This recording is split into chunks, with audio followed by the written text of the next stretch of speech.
It was my dark night of the soul, but this was the lowest. This was the worst of the worst. I was always waking up at like 4:30 in the morning in terrible despair. Liberation is what we have been promised, but boy, do you have to let go of a lot of stuff before you can have it. Elizabeth Gilbert is a best-selling author and creative force whose work has inspired millions to live with more courage and curiosity. Known for books like Eat, Pray, Love, Big Magic, and All the Way to the River, her writing continues to ignite conversations about creativity, purpose, and the art of being fully alive. But the message came, open up a notebook, write to yourself the exact words that you have always wanted to hear somebody else say to you. I love you. You don't have to earn my love. There's nowhere else in the universe I would rather be than sitting here with you right now. How has it been for you, and what surprised you? Oh my gosh. It was my dark night of the soul. We have many of them, I think, over the course and journeys of our lives, but this was the lowest. This was the worst of the worst. And partially it's because I didn't have any tools yet. I was so unformed as a spiritual being, and my living as a human being based on everything I had ever been taught to the best of my ability was totally failing me. But I didn't have a backup ideology. I think probably everybody must know this. I was 30 years old. I'm 55 almost now. And I was going through a divorce. I had ill-advisedly, but very innocently thrown myself into a passionate love story right on the heels of the breakup of that marriage. That was a disaster.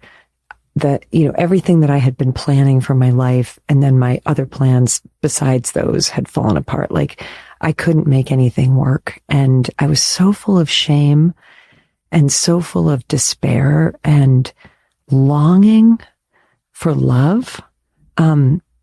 On the heels of 2 in a row of just like shattering heart failures, and lonely, depressed, and anxious. And I just didn't have my toolkit was empty because I had not been taught any of the things I needed to survive something like that.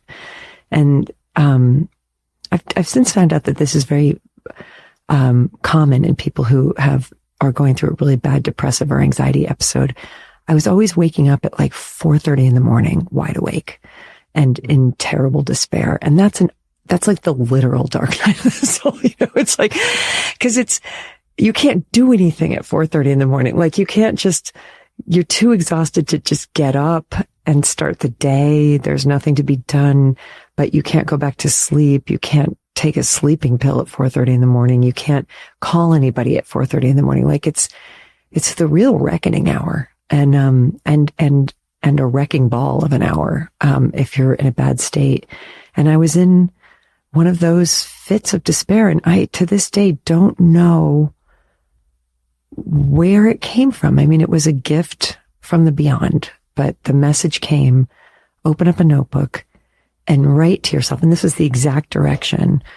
Write to yourself the exact words that you have always wanted to hear somebody else say to you. And that's a really easy direction for most people. It's difficult sometimes when I tell people to write themselves a letter from unconditional love. They don't know what that means. But if I say, write the thing that you wish somebody would say to you, suddenly they know the answer to that, right? It's like the thing we've been longing for or dreaming of or fantasizing about. And so for me, the letter was not much different than the ones I get now. 25 years later, or 30 years later, it was like, first of all, I love you. I don't need you to be any different than you are in order to love you. You don't have to earn my love. You can't lose my love. You were born with this. I'll be with you through all of this. I'm not going anywhere. You're not alone. And for me, I think the most transformative language in that letter was, there's nowhere else in the universe I would rather be than sitting here with you right now. And I have nowhere else that's more important to be. That's what I had been missing my whole life was, even in childhood, especially in childhood, was somebody's undivided attention. Somebody's undivided attention saying, I know you're having a hard time. I'm going to sit with you, and I don't have 27,000 other things I need to be doing. I'm just going to sit here with you. I'm just going to be with you. And the letter went on to say, I was debating whether or not to go back on antidepressants at that time. And it said, if you need to do that, I will love you. If you decide not to do that, I will love you. If you're depressed for the rest of your life, I'll love you. These major points of like, you don't need to be different than you are. You don't need to improve. Because when you're in that state that's so low, improvement just seems so impossible. And to have some entity say to you, that's all right. It's not required. It's not required that you get better. It's not required that you ever become happy. It's not required that you become successful. I just love you, and I'm not going anywhere. And that was the beginning of this practice that I've now done for almost 3 decades since then, and that has gotten me through. I've had really hard times since then, but I've never gotten as low as that, because this is the ultimate safety net. This practice is the thing that will catch me before I get that low. Yeah. It's so powerful, right? There are a couple things that really strike me about that. One is that, part of it is this surrender to the notion of the fact that, you know what, I may or may not ever hear these words from somebody outside of me in my life. God willing, I'm fortunate, I have blessings, and I do.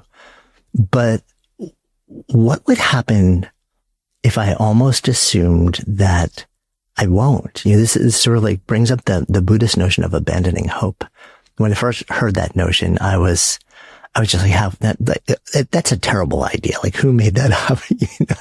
I want to be filled with hope. But like, when I really understood what it meant, which is that, there may be some things that you can control in your life. There may be plenty of other things that you can't. But to the extent that sort of like, this is me now, if I assume, like, I'm not going to rely on that external thing to come and fix something for me.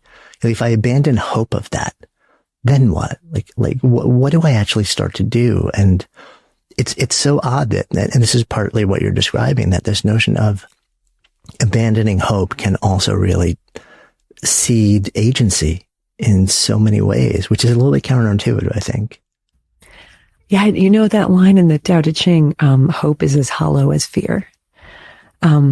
And I also, as a good red-blooded American, did not like that when I read, I was like, well, no, that's not okay. And hope and fear are not the same thing. And you have to have, but in fact, hope is a weird varietal of fear. It's like, I'm fearing that I won't be able to endure if this continues. And so I have to have hope that it's going to end. Usually that's founded. Most things end, like most things, they're a cycle, like most things change, eventually. But when you're in the crucible of pain, and you can't find that and you can't reach that, to be told to have hope is almost cruel. But to be told that the way that you're feeling is okay and understandable, and nobody's going to make you advance beyond where you are. One of the things that unconditional love often says to me is, I'm never going to make you do anything before you're ready. And that's something that no human has ever said to me either. because, we're humans, and I've never said to anybody else, because I've got my own agendas of like what I want and when I want it. And, and it's like this idea that there could be a force in the universe that is perfectly comfortable with you exactly where you are and what state you are at what level of evolution, doesn't need you to hasten that, knows that you can't, in a strange way, brings this serenity in which then transformation might actually be possible. Once I'm off the hook, once I've been promised that I'm worthy and loved and valued, whether or not I'm happy or contented or productive or efficient or admired, then now I have a little space, I have a little space and I might actually be able to move to the next step. Yeah. I mean, it's interesting you use the word transformation there. And I'm curious what your take is on this. I love the word transformation. But years back when I was sort of like deeply immersed in the world of yoga, I was introduced to the concept of not transformation, but liberation, like the Sanskrit phrase Jivan Mukti or Jiva Mukti literally translates to liberated being. And the notion, it struck me as being different from transformation because the notion was, I'm not becoming something else. I'm stripping away all that obscures my ability to see who I've always been. And that's enough. And I'm curious, do you make a similar distinction there? I mean, I don't think I've put it as eloquently because I haven't been living in the thought of it as you obviously have, but I'm grateful for that. I'm grateful for that. I like that. It resonates within my body. Moksha is the other word that I love of liberation. And moksha is what we've been promised, I really do feel that like liberation is what we have been promised, but boy, do you have to let go of a lot of stuff before you can have it. I mean, you sort of trade everything for it. That's what I think. And as somebody who's recently, meaning in the last 5 years, come into 12-step recovery. And that voice of love has been the higher power that's been guiding me through addiction recovery. It's, I hear again and again in these dialogues that I'm having with unconditional love, sweetheart, I want you to put that down now. Mm-hmm. I want you to put that down now. We don't need that now. You needed it. So you're not in trouble that you needed it. You needed it very much, but you don't need it anymore. And the phrase I always hear in my head or read in these letters is put it on the divine fire and walk away. And whatever it is, I mean, anybody who's listening to this knows what their it is, whether it's a substance or a person or an outcome, or even grief, or rage or resentment, all of it. The promise of liberation and the promise of moksha is you can have it, but you got a lot to put on the divine fire, and that's your role in it, right? Like, and also don't reach back in and take it back out once you put it on the fire. Don't be putting your we're just going to test it for a minute. Gloves on and like raking a few things back out. It's like, no, put it down. Put it down, walk away and walk toward. It's not even a walking away. It's a walking toward, walk toward love and liberation. The other thing that jumps out at me also, the way you describe, especially that first experience of it, was this notion that, you asked the question, like, what would I love somebody else to say to me in this moment? And then it's almost like you're not anthropomorphizing love because love just is, right? Like, I don't think it's like, oh, this other person saying it to me, but like you're very intentional about saying, this is coming from outside somewhere. And it's almost like it's pouring through me. And yet it's coming from you at the same time. Both. Yeah. I mean, I have a friend who's an IFS practitioner, and she was telling me about, that's internal family systems, therapy, for those who don't know, but it's essentially family therapy within your own mind. It's group therapy with all the different voices in your head, learning how to help them all speak to each other from a place of understanding and respect. And, one of the things that she was telling me about is that there's neurological research, which I'm so into all the crazy, wild neurological research that we have at our fingertips now to back up this stuff. But that, if I say to you, Jonathan, how do you feel about yourself? And then I say to you, how do you feel towards yourself? it's going to feel differently. It actually takes you into a different part of your brain. So how do you feel about yourself is judgment. And how do you feel towards yourself creates a sense of empathy where you can see this being who is maybe suffering and maybe struggling. You can have some sympathy for the predicament, the karmic predicament that they're in. Like, wow, it's tough to be a person. It's tough to be Jonathan. Like some days it's, wow, I see that. I feel a lot of sympathy toward this person. I feel a lot of care toward this person. They're really doing their best. And that's a very different mindset than asking someone how they feel about themselves. Because then you're going to bring up the grocery list of all your faults and all your things that need to be transformed and everything that's wrong with you. And we have enough of that, like we have enough of that. Most of us got enough of that in our families and in our cultures. And we carry that in. So writing a letter from love is turning toward yourself. Depression and anxiety is thinking about yourself. And writing these words of kindness is a turning toward.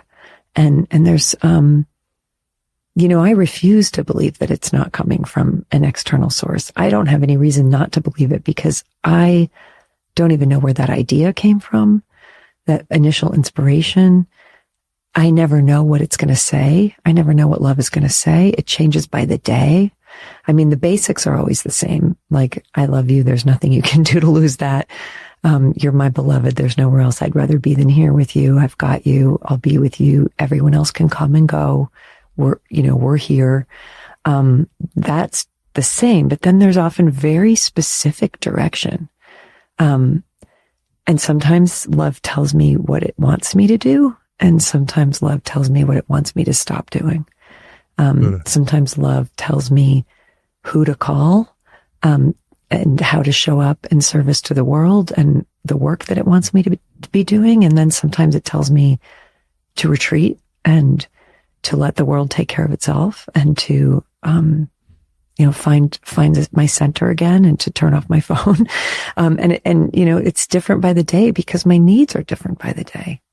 This is not a one and done practice. It's not like I got that letter downloaded once and I never needed love again. I need it every day and I need its direction and its reassurance.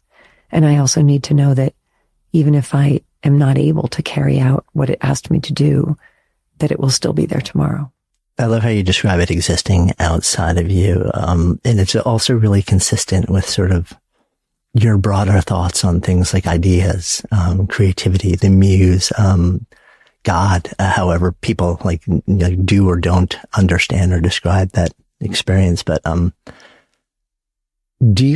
it seems like there's this openness to accept the fact that there is something out there, just call it what you may. There is some Akashic field connectedness. There's some energy. Maybe there are different energies. Maybe it's all just the same cosmic soup, that we're floating around in without any sense of, awareness. But I wonder if that notion that, there's something else out there that is always there, that has a benevolence to it. And that part of our work is actually to open to it. It takes a bit of the pressure off of us. Do you have that sense? 100%. And one of the things that I put on the divine fire and walked away from and gave up on was living a life of non-duality. Cause I chased that for a really long time because, I read a lot of books and it sounded awesome and I wanted to be that. And it seemed like that's what enlightenment was. And I need there so far. I mean, this might change and I might have some sort of massive spontaneous awakening experience, but I don't need that. The way that my mind is constructed and the way that my heart is constructed, if anything, I'm more of a bhakti yoga. I'm like yogi. I'm here for the path of devotion. And for devotion, you have to have two. You can't really bhakti yogi your way into oneness, because then there's no one to be devoted to. And there's no one to love me. And my love language is love, so I need there to be something, an intelligence, a consciousness, a presence, a creation, an ongoing creation in the universe that I am separate from, like made from, part of, but stand apart from and look at. I gaze at it with wonder, and it gazes back at me. That really works for me. And so for that, I need a God. And I get to have one because I need one. I get to have one. That's the great thing. I had this wonderful moment when I was, working the 12 steps in recovery, and my sponsor, when we got to step 3, which is, made a decision to turn our will and our lives over to the care of the God of our understanding. I thought I had that sort of down because I've always been a spiritual person, but she gave me this extraordinary assignment for that step that was that really really blew my mind open. She said, I want you to write a list of what you're looking for in a God, like a want ad, like what you're like a, what are you looking, what are the traits that you would need to have in a higher power for you to turn your life over to that higher power?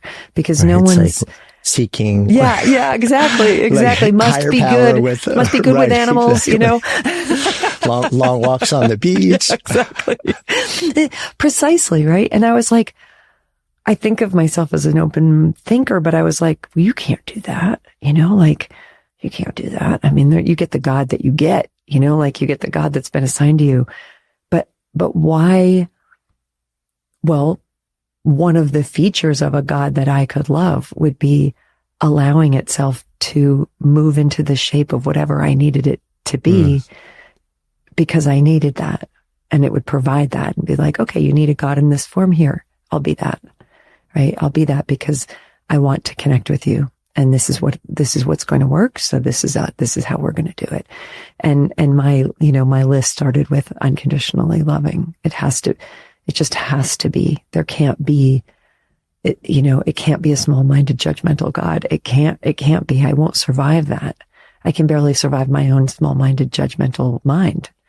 So I need a God who's more expansive and loving than I am. And then when I have that, and I have the love of that being, then I can start to put things on the divine fire and walk away. I can let go of certain outcomes and be like, okay, that's actually really might be all I need, and the less I need, the more I can serve. Because the more my needs are met, if my needs are met, then I'm not manipulating people, and I'm not trying to hustle anybody, and I'm not subtly trying to make sure that I get my needs met through other human beings. So yeah, it's working for me. It's a beautiful exercise. You're allowed to do it. You're allowed to design it's like a Build-A-Bear. You can design your own deity. I love that, just that notion of like a wanted ad, like what would that look like? And the way you're describing it also, it's so cool because it's like, how many people have stayed in relationships way longer than they know they should have been in them? Because we're afraid that, it's not healthy. It's not nourishing. It's not giving me what I want and need and yearn for, but it's there, and it's got to be better than, like nothing. And what if nothing ever comes along again? And what this tees up is this notion that, well, that would still be okay, actually, because you're still held like by something bigger that exists outside of yourself.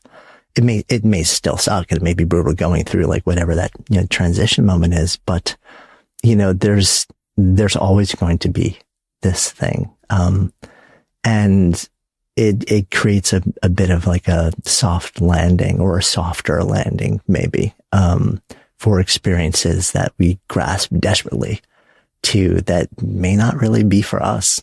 So I love this notion. I want to dive into some of the mechanics with you here also. In no small part because you've asked me to write one of these. Of course I have. You didn't think you were going to get away with it. So, I've been noodling on it a bunch, and we had this exchange where I said, I've had this really interesting moment over a couple of conversations over, a period of a number of months. talking to different people, sometimes people who are like just overtly really struggling in a season of their life. Some people, you look at them from the outside looking in, they're like, they seem to have everything. They've accomplished everything. Like, how can I? And this theme kept coming up over and over and over, which is this feeling of having fallen behind in your own life. So we had a quick back and forth, and you were like, I want you to write a letter of love, like, and like speak to this in that. And my first impulse was, oh, hell no. But it's you. I love you. And I was like, and I've been following along with the letters that you've been sharing. And I'm like, yeah, this feels like it's actually, it would be really good. And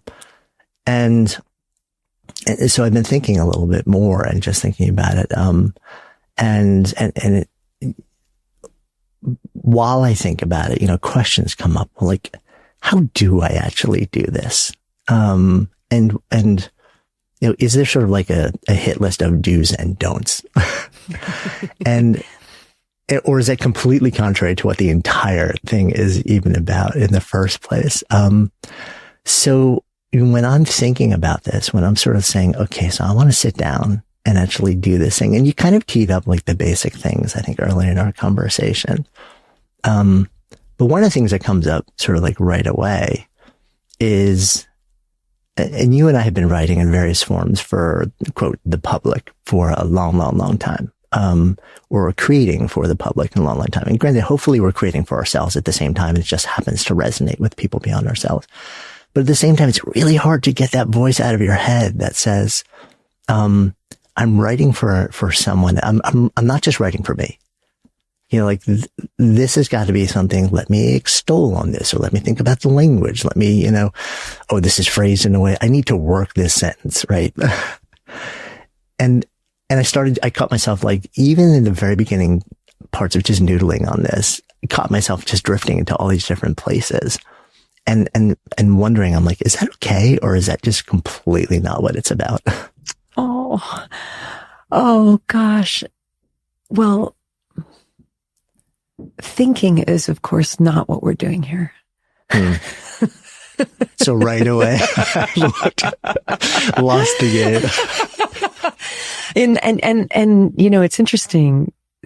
The people who seem to sometimes have the biggest obstacles doing this practice are people who, like you, and me, are used to writing and creating content for the public. And so we're very self-conscious writers. This is an intuitive and mystical experience, not an intellectual, or in a weird way, even emotional experience. There's a surrender in it. There's a leap of faith. And what I would invite you to do is to, instead of noodling on one letter, to write one every day and set the timer for 5 minutes. And when you're done, step away from it. Because my experience is anything much more than 5 minutes. And then now I'm involved, right? I'm going to be editing. I'm going to be improving sentences. The letters that you've been seeing me read, on the Substack, on the newsletter, I write those in 5 minutes. And I don't edit them,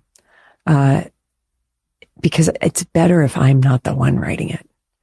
And so the way that I teach it, there's also, if anyone is interested in this, I found out 20 years after I started doing this, that there's this is an official practice called two-way prayer. I didn't know there was a name for it. Interestingly, it came out of the early Alcoholics Anonymous groups. Bill W. did it. Dr. Bob did it. Any of you who know these like early AA all-stars, they had this practice, the Oxford group, the people who started the first Alcoholics Anonymous fellowships. For some reason, it didn't end up in the big book of AA, but it's in their history that Bill W. apparently believed that there was no more important practice that a recovering addict of any kind could have than this as a daily practice. That it was more important to write these, what he called two-way prayers, and the way that they taught it was that it was more important to do these two-way prayers than it was to go to meetings, than it was to have a sponsor, because you're getting direct divine revelation specifically tailored for you. If you're reading spiritual books, you're reading somebody else's direct divine spiritual revelation that was specifically tailored to them. But interestingly, the way he suggested that you begin the practice is you sit quietly for a minute and then you read a spiritual text of some sort that opens your heart, that moves you profoundly. So for me, it's reading any page of Song of Myself by Walt Whitman, which is like a psalm to me. Anything by Mary Oliver, David White's poetry. It's the poets who do it for me, right? So I have, so if I were having trouble accessing love, I would read one of their poems. And the way I've heard it described is, those people had Hafiz, Rumi, other fantastic, right? They were hearing love's voice and they were writing down what they heard. So when you read their work, they were kind enough to leave the door open. That's how I see it. It's like, so you're going to draft in right after them, right? Like, so they left the door open to love.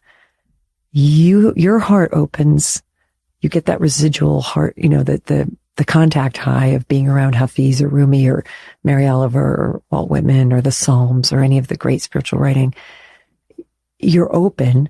And then in the next moment, you open up a notebook and you write, we only want to hear from you once. It's not a deposition. It's not an interview, because once you're dialoguing, you're bringing your intellect back in. And that's what we're trying to do a work around, right? So the question that opens the door, you say, "Dear love, what would you have me know today?" And better not to ask about a specific thing. Better, because I don't even know what I don't know. And if I bring love a problem that I'm working on, I'm going to bring the problem into the page, right? Lots of times I open up the page and I write, "Dear love, what would you have me know?" And I'm expecting that they're going to solve some interpersonal problem I have, but I always call them they. The answer is something entirely different. It's like, "Sweetheart, first of all, we need you to drink a big glass of water." Like oftentimes it's like the most basic care. It's like, "Why are you wearing a bra? It's 4:00 in the afternoon. Take that off, drink a big glass of water, take your shoes off, turn your phone off and sit with us for a moment because we have things to tell you and you're tense and we want you to hear," right? Sometimes that's what comes through, and so what I would invite you to do is to not noodle on it and to not think about it and to not plan it and to not bring a problem to love's feet, but to just bring yourself empty-handed after having read something that opens your heart and that one question, "Dear love, what would you have me know today?" And then the other thing that's advised is that the first line that you write back to yourself should be an endearment, because that softens your heart toward yourself. A nickname, sweetheart, honey bunch, love head, my little tiny turtle, my precious little striver, my tendril of ivy, my little pine cone, my little bunny ass. Like, I see you and I love you. Like something that's very dear. One of the first exercises that I had people do when we did this was just to write lists of endearments, because they make you laugh and they're silly. And we all call our pets by 1,000 different endearments. We all call children by 1,000 different endearments. And my dad used to say the much loved child has many nicknames. You are a much loved child of God. Honeyhead is the thing that I'm always called in love, like honeyhead, calm down, right? So the next line should be an endearment. My sweetheart, my darling, my precious, I'm right here. And then see what it has to say. And at first, it's going to be, the act of faith at first is that it's going to start as an act of imagination before it becomes an act of faith. So the imagination that you step into is imagining what would unconditional love say if it could speak to me? What would it want me to know? What would it say? That's the act of imagination. But very soon, I promise, if you do this for 5 minutes a day and you don't think about it too much, very soon it will stop being an act of imagination and it will start being an act of intuition. And something's just going to start flowing out of that pen. I also recommend that you write by hand and not on a laptop, because there's something more connected about paper and pen than there is about, like, I've got an assignment and now I'm going to type it on, and yeah, there's something tactile about that. And you set the timer for 5 minutes and you just see what unconditional love has to say to you. And then you just look back at it. And if it sounds like the voice of love, then it is. Like, you don't have to wonder, like, was this God? Is this an angel? Am I connected to source? Is there anything that you wrote that doesn't sound loving? Probably there won't be. So even if it feels very facile and sort of embarrassing and weird and self-conscious, even if it's just saying, I love you. You're doing a good job. I'm not going anywhere. I'm proud of you. I'm with you. That is the voice of love. It doesn't have to be more complex than that. We don't need you to be smart. You're plenty smart. Like, I'm super smart, and I've nearly killed myself a few times because of lack of love, So it's not about being poetic. It's not about being a good writer. It's not about having something to offer the world that's original. We have enough originality. What we don't have is love. So I don't know if that's helpful, but that would be my guidance. Super, super helpful. The notion of, because I was also kind of looking at it as like, I got to write this one letter. And like, I just used the phrase gotta in there, which like already is like, nope. Let's just rephrase. Like I get to do this, like this is a beautiful thing. And then the notion of thinking of it is like, well, what if you phrase it as not just like, I'm going to sit down and do this one time. What if I just say yes to this as a practice for a while and see how it feels? And the stream of consciousness part of it is also so much lighter. As you're describing it, one of the questions that came into my mind also is, so, as we have this conversation, I'm out in California and you're in New York, but, I'm very fortunate to have Colorado as my home these days. And I'm in the mountains all the time. I hike all the time. That's the place I touch stone is when I'm in the woods. And also by the ocean. But, I just completely lose myself. And I find as I do that, my mind clears. I feel connected to whatever it is, that thing that you might describe as source or God or universe, whatever it may be, that's my place. And at the same time, often things just, feelings flood me, but also language flood me, ideas, concepts. And I'll often find myself, I try not to actually listen to anything when I'm out there. I just want to be immersed in the sounds and the sights. And, but sometimes something will just come to me, a revelation, an awakening, whatever it may be. And I'll pull out my telephone and I'll just want to record it by voice as quickly as I can, because I feel like it's kind of pouring through me at that moment. And I wonder if you see that as a potentially viable way to say yes to this also. You already are. It's happening already. Yeah. It's like, dude, don't you see it? Yeah, you're in it. You're soaking in it. It's already there. It's as close as that. I also was thinking as you were sharing about that, St. Augustine had a phrase, solvitur ambulando, that means it is solved by walking. And it's, we know this, if you're able-bodied and lucky and privileged enough to be able to walk, that going for a walk, I've always thought, is like sort of resetting a grandfather clock. It's like, it does something. We're meant to move at that speed. We're meant to be in trees. We're meant to be outdoors. So it definitely opens it up. And I would say, while you're out there, since that channel is already open to you and you trust it, and it wants to commune with you, obviously, because it's pouring words into you and wants to talk to you, ask it directly. What do you want me to know right now? What do you want me to know is such a good question, because it's not, what do you want me to do? Who do you want me to become? What do you want me to change? What's your mission for me? We're so mission driven in the West. I think love just wants to be known, and it wants you to know that it knows you, and that it cares, and that it sees you and sees you seeing it. I think this is so revelatory for me because I was taught to pray in a way that's really just me talking, even or reading prayers that other people wrote. I was taught that that's what prayer is, that you're just pouring out of yourself into the emptiness or into the void or into the, into the oneness or into the God. Are you there, God? Is there anybody listening? Prayer was really a lot of my voice. And two-way prayer, there's very little of me. There's just me asking a question. It's very humbling practice. And I always, when I teach it to people, I warn them against getting into a dialogue.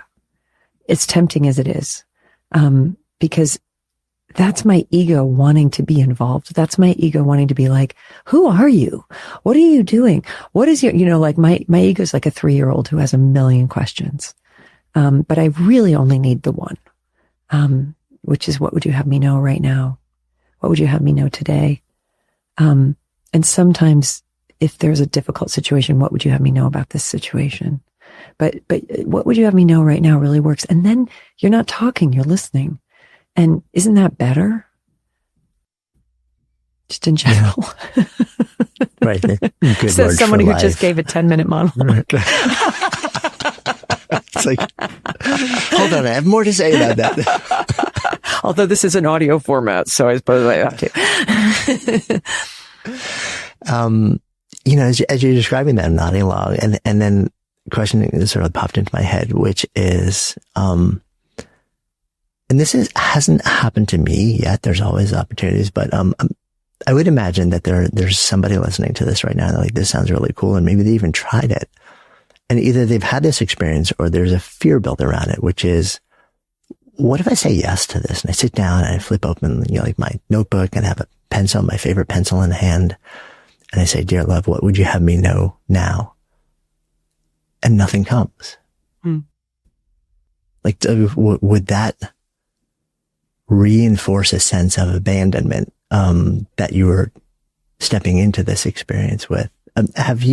Has that ever happened to you, or have you had that happen to other people where you had a conversation around it? It's never happened to me that I've asked for it and it's not there. And there have even been times when I've been enraged at it, where things were happening in my life that were so unfair and awful. And I've just been enraged. And that voice has been there saying, I see your rage. I see your rage, and I see your disgust and your exhaustion. And I don't have any answers for you, but I love you. And I don't know how you're going to get out of this. I remember when my partner, Rhea, was dying of cancer and had relapsed into drug addiction, and it was an absolute nightmare. I remember demanding answers of love. I mean, this is going back to the dialogue, right? Which is my ego inserting itself and saying, like, how is this going to end? And love said to me, I don't know. The future isn't my department. And I said, well, then what good are you? Like, if you can't tell me what's going to happen and you can't tell me what to do, then what use are you? What good are you? And love said, I am company for you in your darkest hour. And that's really all love is, right? It's like, it's not here to solve. It's not here to fix. It's just here to be present, like to keep you company when you're going through something. As for the fear that you're going to ask love what it has to say and it's not going to answer, this is, I think, the main reason people won't do this exercise. That risk seems so terrible and so frightening. And if you've been following along with the Substack and the newsletter, so it's been 6 months now that I've been doing this, and every week I have a special guest, and almost every week it's the first time somebody is doing this, and they're terrified. And it's so, they're so terrified that they're going to knock and the door is not going to open. Glennon Doyle spoke about this. Abby Wambach spoke about this. You know, they all spoke to this. Clover Stroud, this great British writer who's this week's guest, spoke about this. I don't believe that anything is going to be there.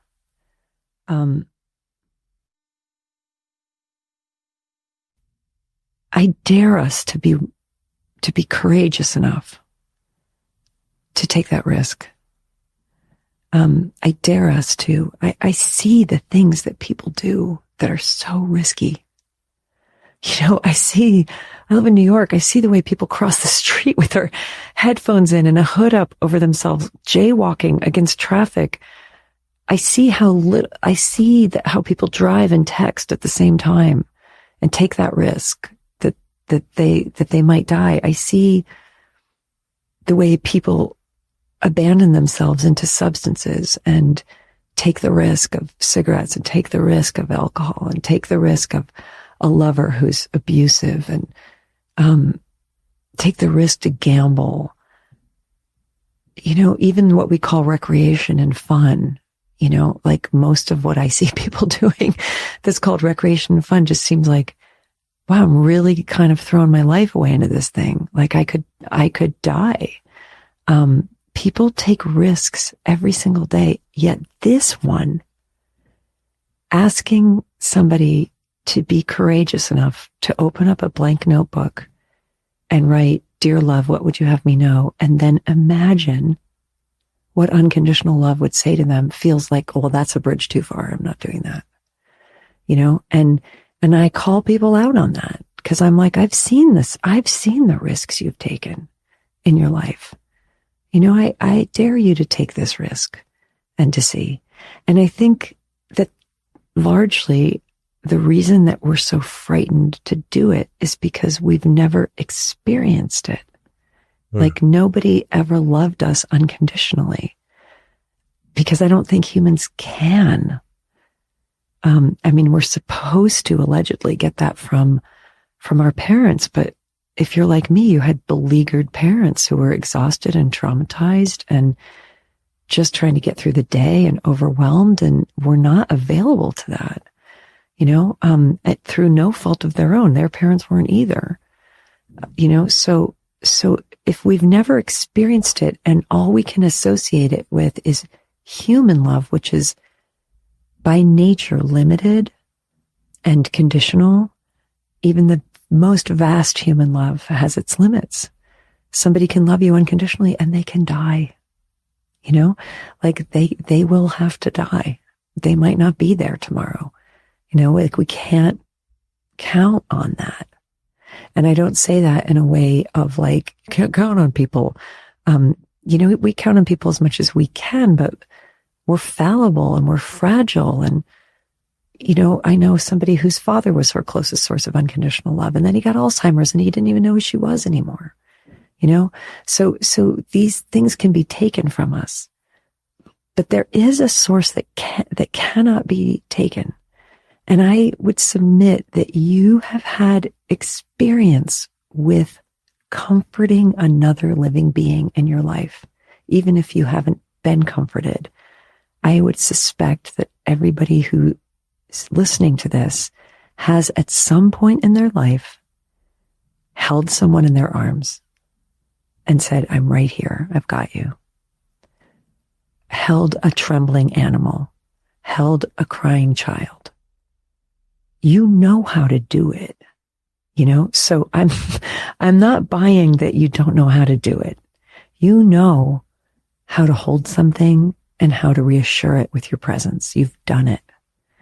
You've done it. You just haven't done it toward yourself. And maybe you haven't gotten enough of it toward yourself that you believe that it's out there, but you've done it. And so if nothing's coming on the page, imagine that you are speaking to somebody who's suffering. Imagine that you're speaking to somebody who's afraid that love isn't real. Imagine that you're speaking. I mean, it shouldn't be hard to imagine that. We've all been afraid of it. Like imagine that you're consoling somebody who's going through whatever you're going through right now, or a pet or an animal or a child. It's in you. It's in you.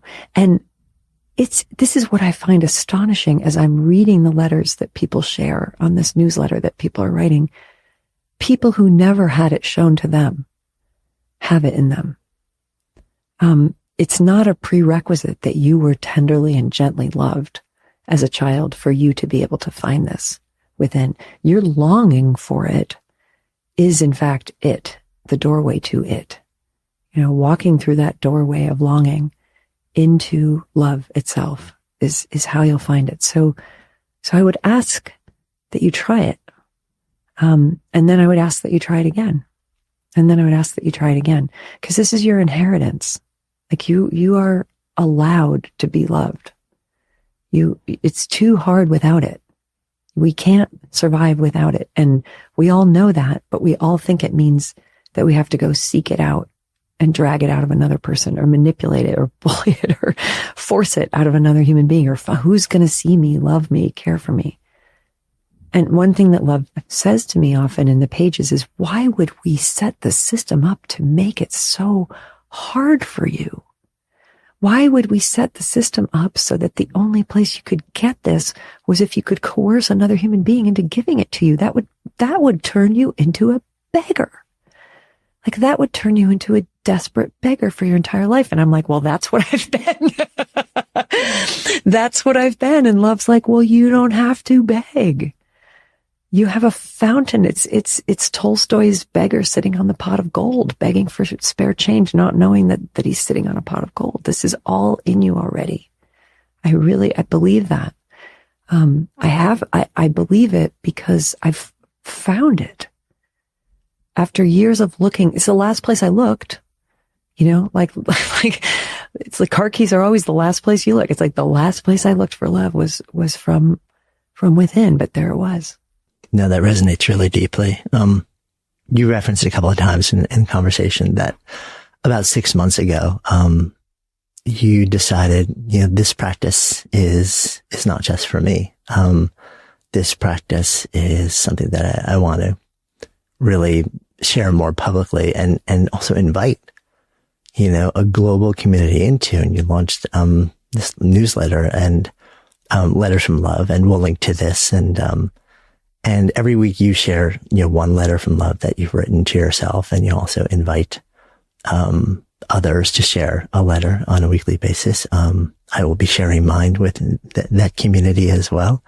And then the community around it often shares so deeply and so beautifully and so openly, like what their voice is saying to them.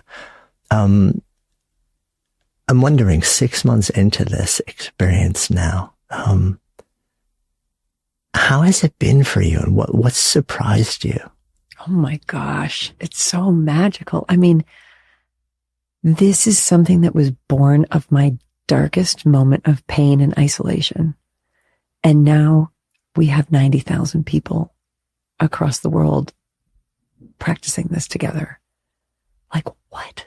Like if I were to flash back to my 30-year-old self and say, like, in those awful nights of the worst, and be like, oh, sweetheart, something so incredible is going to come out of this.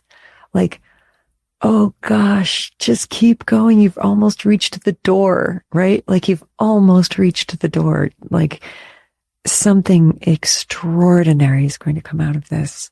This is so worth it. Like, this is so worth it. I would do that pain every lifetime from now till the end of time for this outcome, for sure. So there's that sense of astonishment. I'm amazed at how quickly people take to it. How it's, again, the less thinking, the better, dive in. And how vulnerably and openly people are willing to share it. Part of it is because of the way we've structured it.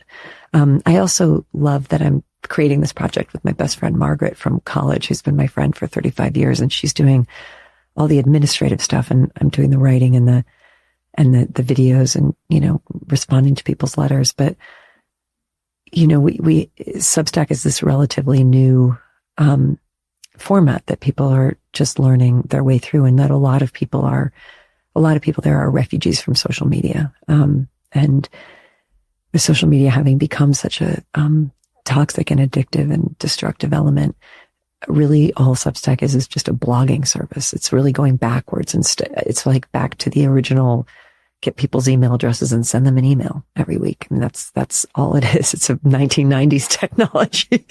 But it's much less addictive, for that, and more specific, and people are subscribing.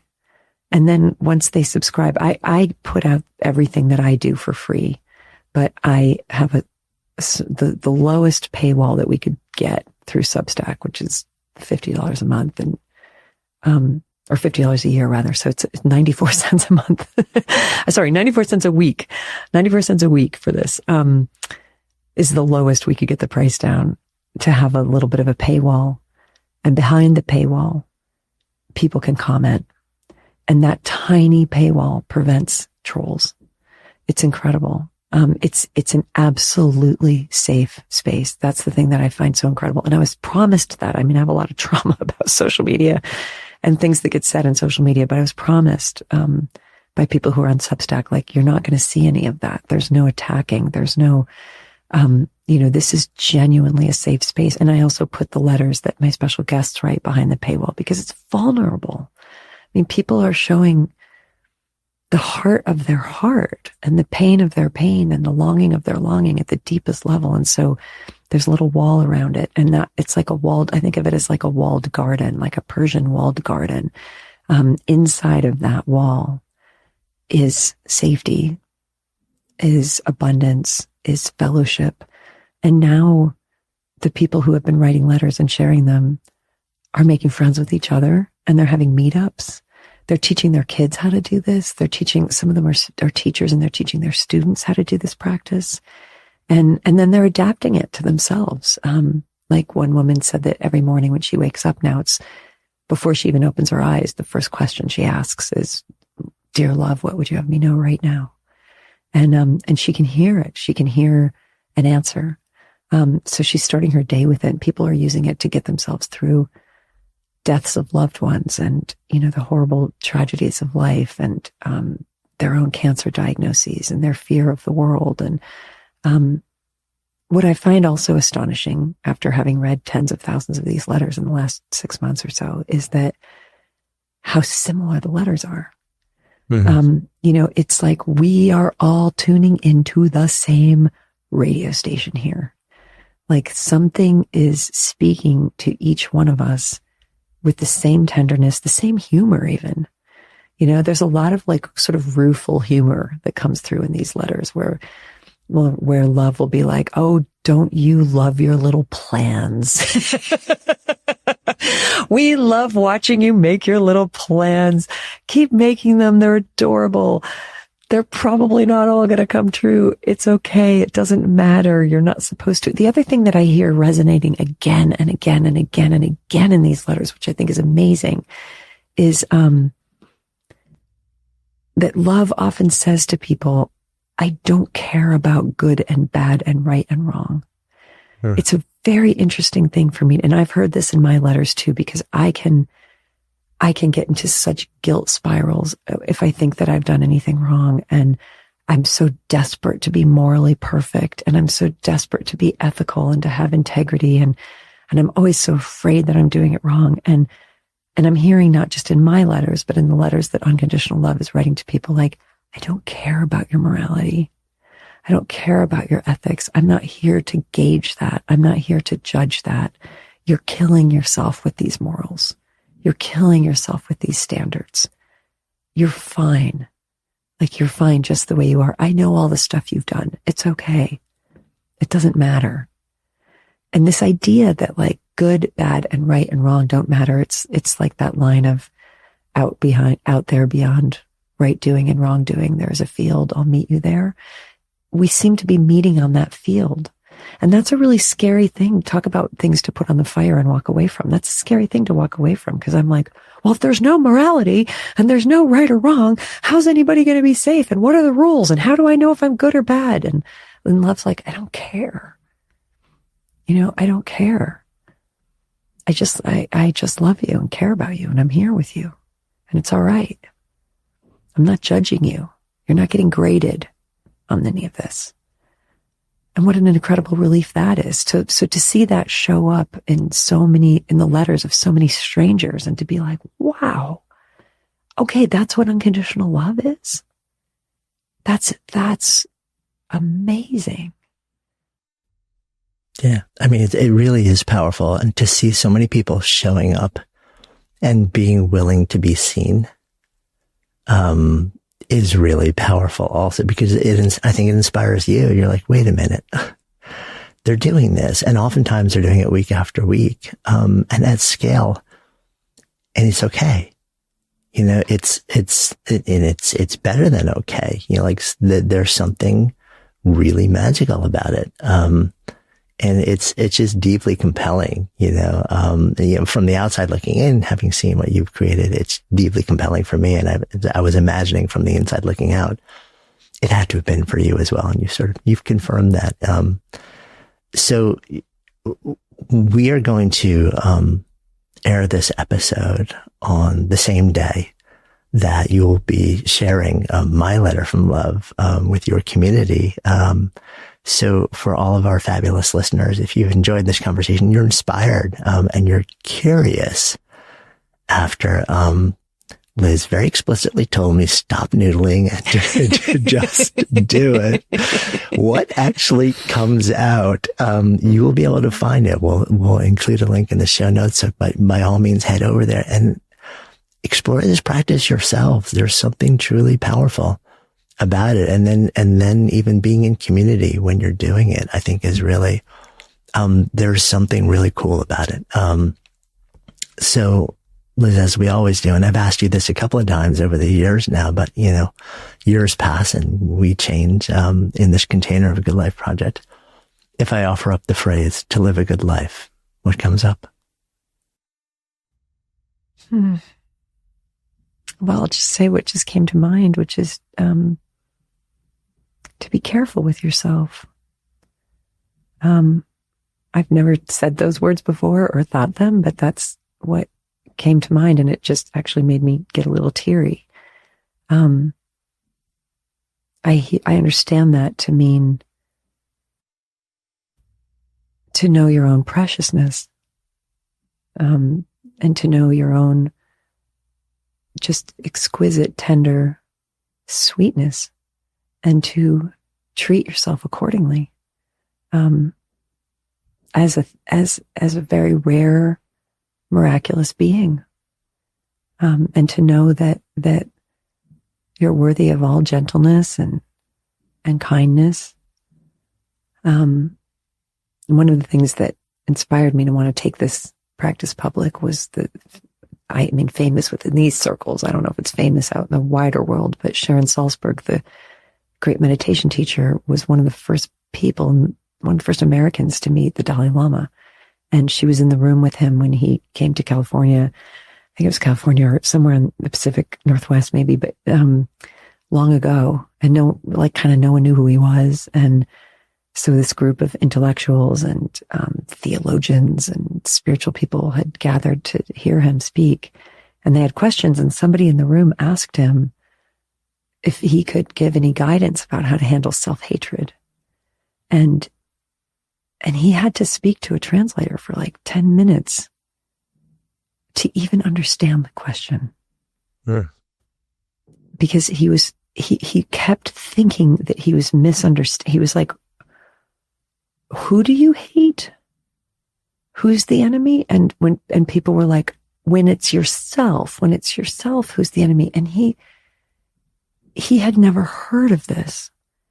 Now, this is the most common headset of the Western mind. To us, it's just a normal Tuesday, but to him, he was like, this is not okay. And he was saying, you are the one who you're going to be traveling with through this entire journey of life. Like, you are your own companion. How could you turn on that person and hate them? You're left with nothing. If you hate that person, what do you have? You've got nothing. Like, this is who you're supposed to be the most tender to and the most kind to. Later, he would write that he had to start telling people, like, treat yourself the way your mother would treat you. And then he found out what mothers in the West are like. And he was like, okay, never mind. Grandmother. Like, how far back do we have to go to find somebody who is kind? But that's what I hear is a good life is a life where you really are careful and tender with your own preciousness. Thank you. If you haven't yet subscribed to the show, it would mean the world to me if you took just 2 seconds to tap on that subscribe button. It helps us grow our Good Life Project community and continue creating the best possible show that we can for you. And it ensures you'll never miss an episode.